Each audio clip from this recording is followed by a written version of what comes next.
Okay, welcome back, family. Here we are back on Stellarium, and we are on the hunt. And I found some very interesting things in the heavens that has led me to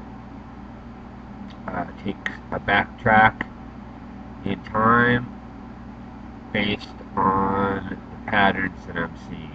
So let's go ahead and dig into this.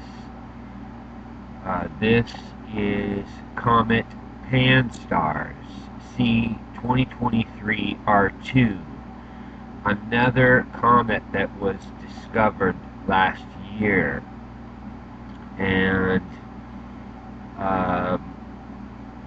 we would not have had any of these trajectories or any of this information until last year, so it could not have been plotted similar to Chinchan Atlas that we have been tracking. You would not have been able to get any of this data on their path until last year. So now we're able to track these comets and see what type of language that they are giving us, because as I've said before, every asteroid, every comet, every star, every wandering star, which are the planets, the sun and the moon, are all in a giant play.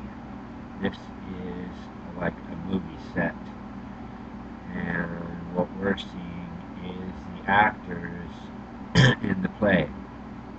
And depending on where they go in the story and where they show up to hang out, etc., etc., we can glean a pattern of information. And that's what we're doing right now, is we are looking at something that has a lot of strong language. Let's go ahead and back out. We're looking at comet Panstarrs here, aligned with the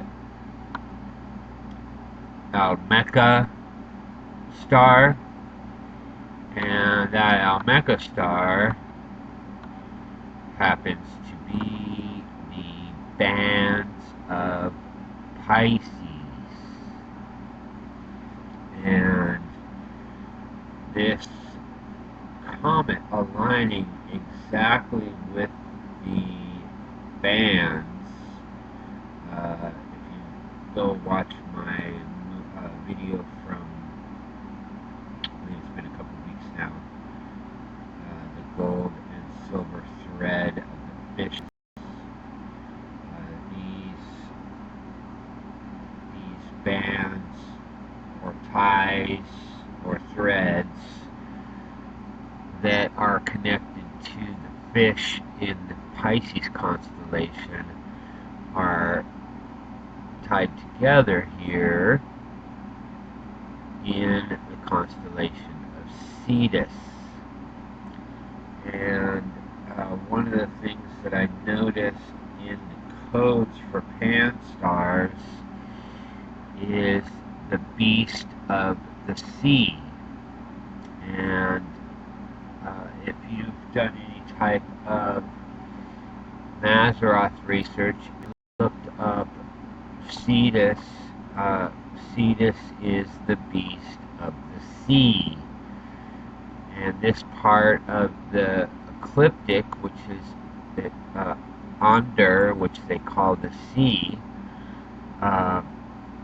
is essentially where the water is, and Cetus here holds the bands of the fish, and essentially it is the story of our physical bondage in this world. And remember, the sea is it's a representation of the people, and then we have the beast out of the sea, and that is a representation of the enemy. You can also look at this as a dragon and a serpent, a sea serpent. And so we have another serpent sign and another one of the codes in the Panstarrs is the Ophidian snake and the serpent finish. And excuse me, fam, I have a little bit of sinus congestion from some allergies. So if you hear me sniffle, forgive me up front. So anyway, we have the beast out of the sea here, represented by Cetus, and we know that we were just looking at the other comet, Suchinchan Atlas, and its binding of the Serpent's constellation. And again, these two comets were just discovered last year, and now they are coming into great play. Excuse me, fam. My computer is doing something funky here. Give me 1 minute. It does this just every week.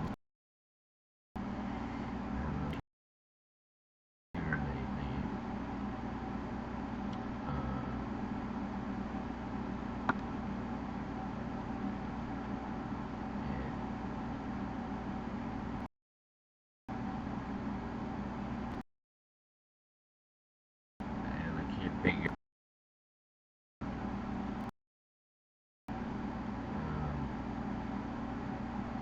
Forgive me. So what we have here is this comet. Um, One of the interesting things, if you go back, if you have Stellarium and you go run the program focused on Panstarrs here, and you run it back before this date. Let's see, we have more. My computer has been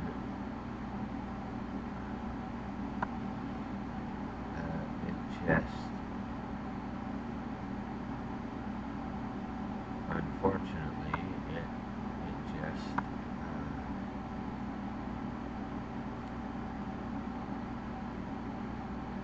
it just does things on its own,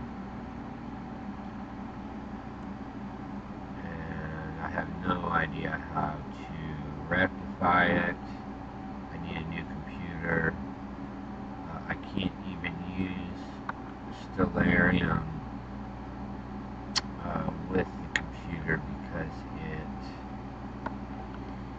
it overloads my computer and shuts it down, and I'm having problems with a lot of the computer stuff, and that's why I have to do the Stellarium web, and I'm unable to do a lot of the normal work that I could do if Stellarium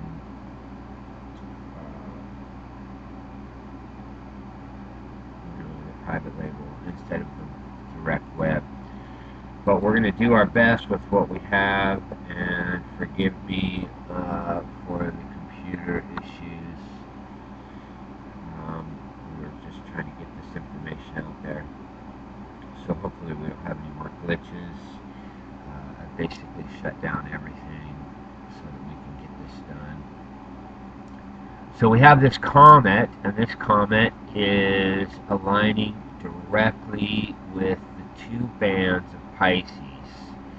So what we're going to do now is we're going to go ahead and run forward and bring us to our time now, because again we have a sign connected with this, that is directly tied to the house of Pisces. Um, I would suggest going to do a Mazarov study on the constellation of Pisces and do as much research as you can on Cetus. And what you'll also notice is that uh, that Jupiter is right here in this time. And if you remember when we were doing the Escape of the Bride series, we were showing you how the 7 years for Leia and the 7 years for Rachel, and the tie between the two different fish, and how that seems to be showing us two marriages, and then it could also be showing us the birth of the children. And I'm trying to work that out now because it seems as though there are codes in Genesis when it is talking about Jacob's wives and the children, and how the different wives had different children for the house of Israel. And I believe there is a way for me to show you in the heavens some of those things. And so I'm trying to decode this in the heavens, and this comet is playing a big part in showing us the time that we're in. So what I want to do now is go ahead and run forward, and we're going to go ahead and do it by the months so that we can get through this quickly. And we can see that there we go, my computer's locking up again.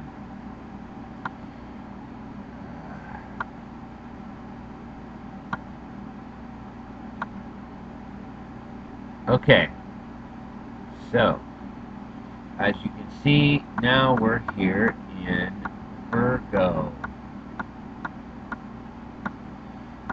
And we can also see up in the constellation of Sextans here on 911. We know that Tsuchinchan Atlas aligned with the beam on the Sextans constellation.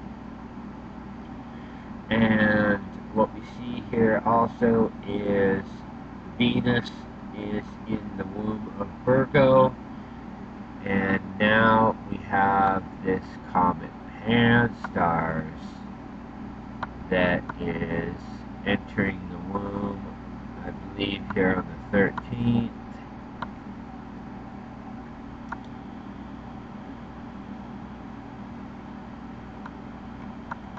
Yep. So we have on the 13th, which was just a couple days ago, we have this comet Panstarrs entering the womb of Virgo.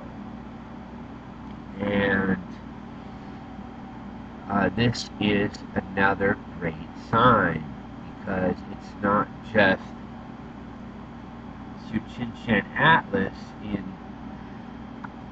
this time that is going to enter into the womb of Virgo, but it's this Panstarrs. And when if we just do a real quick uh, look back at the Binding the Serpent video that I did, you'll see how these two comets are basically coming out of nowhere. They didn't have a very specific spot that they were in. Although this Panstarrs, it looked to come out of the area that we were seeing the signs for 2016, which was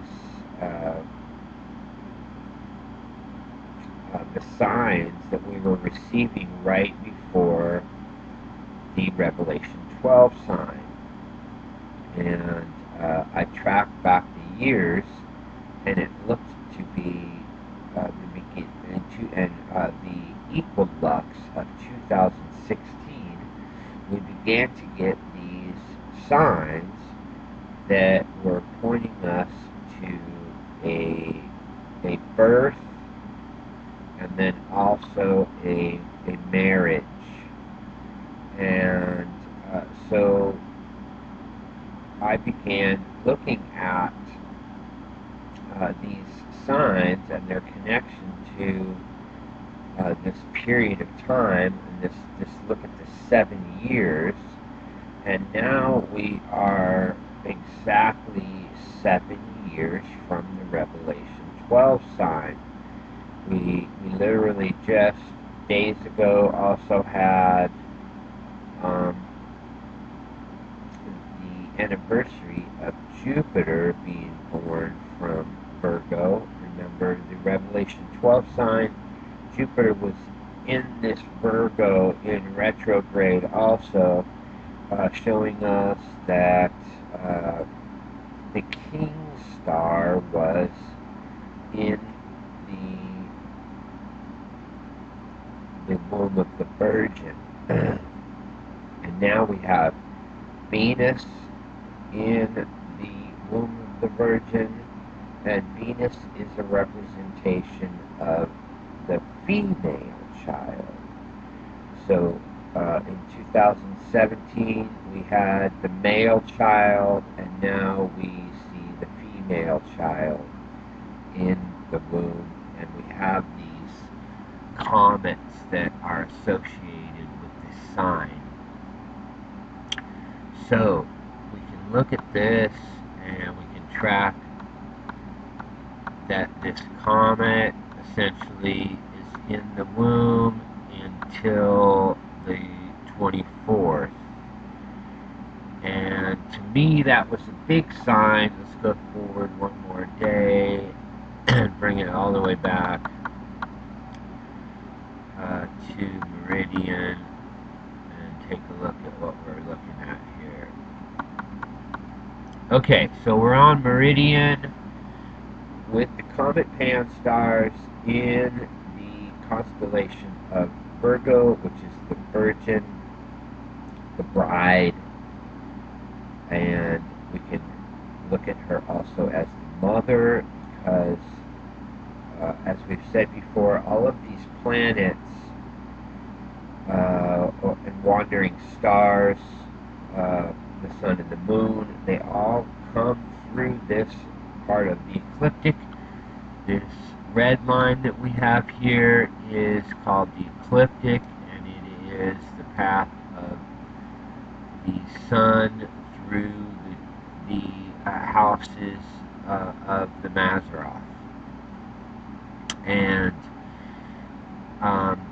this alignment here on our anniversary of the Revelation 12 sign, because the actual Revelation 12 sign didn't happen until 9/24, because we had to wait until the moon was under the feet of Virgo. And so we had the birth of Jupiter, the king, on 9/9, and then we had the sign of Revelation 12 on 9/24. And wouldn't you know it, we have this comet showing us another birth sign, because this is lining up with Spica. And Spica is the harvest star, and we also know that this is this line that's shown to us goes from Spica up to the Panstarrs. You'll see that that this essentially is the exit of the womb, and we can see how this alignment on the 24th with the birth essentially the birth canal.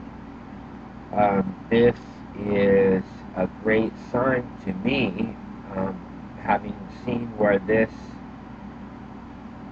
comet came from, because this, we're talking about the fish, and this is the birth of the fish.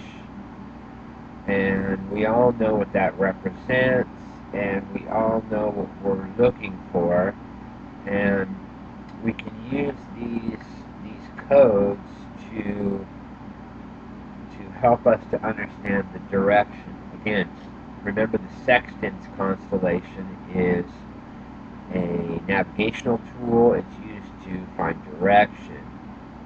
And Tzu-Chiang Atlas aligning on 911, which is an emergency code. It's as if it's saying, emergency, emergency, look, look, look, look at where I'm going. And it goes and enters the womb of Virgo also. And I believe that on the 22nd, it starts to make a beeline for the womb of Virgo from this sextants constellation. But now we have Panstarrs. We're going to go ahead and run it forward. And you can see a pattern that I recognized also with Tzu-Chiang Atlas. So let's go ahead and run it forward, and let's see where this goes. Okay, here we are, now aligned with the Serpent's constellation. So let us get in here and find this alignment.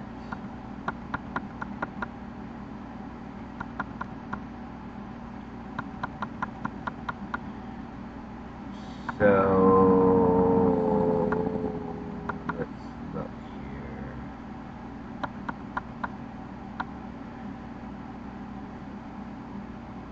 I want you to notice the time stamp. This is 11/1/2024, and the time that it aligns with the Serpent constellation is 9/1/1. And we also see 13P Olbers right there is another comet. And this alignment also happens with the sun and the moon aligned. Again, this is November the 1st, it's 9/1/1. The sun and the moon are aligned in the constellation of Virgo, and we have this comet aligning with the constellation of Serpents. And I believe this is a great sign because of the codes, the gematria codes for this comet are the king of the earth, the harvest, the end of days, serpent finish, beast of the sea, Ophidian snake, 11/11, the biblical mark, army of angels, and order of Melchizedek. So I wanted to bring you that video, family. It's just a short one. We could also run this forward, and we can see how Tzu-Chiang Atlas and Panstarrs both end up in the constellation of Aquila, And Aquila, as we know, is the eagle. And so that also plays a role. We'll probably get back into doing that, but we want to keep this video as short as possible so that we could get this information out there quickly. We're now looking at the Panstarrs comet, giving us signs in the sun, moon, and stars. Thanks for coming, family. I hope everybody is blessed.